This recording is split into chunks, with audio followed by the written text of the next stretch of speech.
After months of delay, OpenAI has finally released their long-anticipated frontier model, GPT-5, and to the surprise of no one, it's their smartest model to date, ranking better across the board on benchmarks such as SWE Bench, which evaluates its ability to code, achieving a staggering 74.9%, which is fantastic, I think. So what happens when it reaches 100%? Well, who knows, but what I do know is that this release comes with some changes that you actually might notice, like the reduced amount of models that you can choose from, because we've had far too many options for far too long. That said, the logic behind this streamline does kind of make sense. You type in your query, and if ChatGPT determines it needs to think before it answers, it'll start thinking. Otherwise, you get a typical fast response, and it is quite fast. While it's hard to tell just how much better it is than previous models, having, only been released yesterday, if their statements about the reduced hallucinations, improved instruction following, and minimizing its potential to give you a god complex turns out to be true, then I'd say this is probably one of the best models that they've released to date. It's currently being rolled out and will be available to everyone, including free users, with high limits for those who actually pay. And after months of delays as well, come on guys, can we just agree to announce things when we actually have a concrete day? Anyway, Google has finally released their deep think model. Really, Google? Really? And it's available to those who've recently sold a kidney. The model is their most advanced and smartest model to date, which is a surprise, of course, achieving things like the gold medal in the 2025 International Mathematical Olympiad, IMO. And that's not what I thought IMO stood for. IMO, this release, while interesting, is only meant for those who really need the extra processing power to answer the hard questions, like, why should I care about this release when I can't even afford Ultra? The key takeaway from this is that it's an extremely expensive, yet extremely powerful model that you and I could probably never really use to full potential. That said, I'm hoping that they give some limited uses to the poor tier paying people like myself, but who knows if that's on the roadmap. What I do know, however, is Claude also released the upgrade to their smartest model, Opus, going from 4 to 4.1. This is only an incremental upgrade to tide them over until they release their better models in the coming weeks.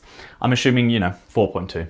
Now, from what I can tell, if you're into your benchmarks like the SWE bench, then Opus is nearly tied for first place with GPT-5. Yay for the little guy. I personally used it a bit, and for my use cases, I can't really tell a difference. But then again, I don't code, unless you count vibe coding as coding, in which case, I don't do that either.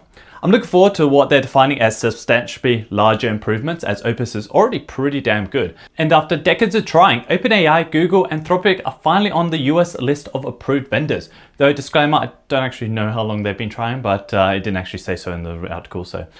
Anyway, but what it did say was that once a contract is in place, federal agents can explore the chosen AI solutions. With all the fancy new models available on the market, I bet they can't wait to try the latest A1. A1, get it? A1, never mind. And in something a bit different, Google has released Genie 3, generating virtual worlds from simple text prompt, where you can actually walk around or even fly. The leap from Genie 2 to Genie 3 is huge and actually deserving of the number bump. The demos they've released are truly insane, and it's giving a glimpse into the world of what 3D generated worlds with text can actually be like, and what they can make in terms of interactive worlds, video games, I'm sure there's loads of other stuff as well. Google is excited and notes that this is actually a key stepping stone on the path to AGI, allowing them to train AI agents in really detailed simulated environments. Well, it's not perfect. It's by far the best text to 3D world generator on the market right now. It even simulates physics, animal behaviors, animations. I mean, what else can't it do? It even allows you to simulate yourself painting a wall. If that doesn't prove to you that we're living in the future, I actually don't know what will. The wall painting does show that the consistency across the environment when you look away and come back, which, to be honest, I'm not even going to make a joke about that, just pretty damn awesome.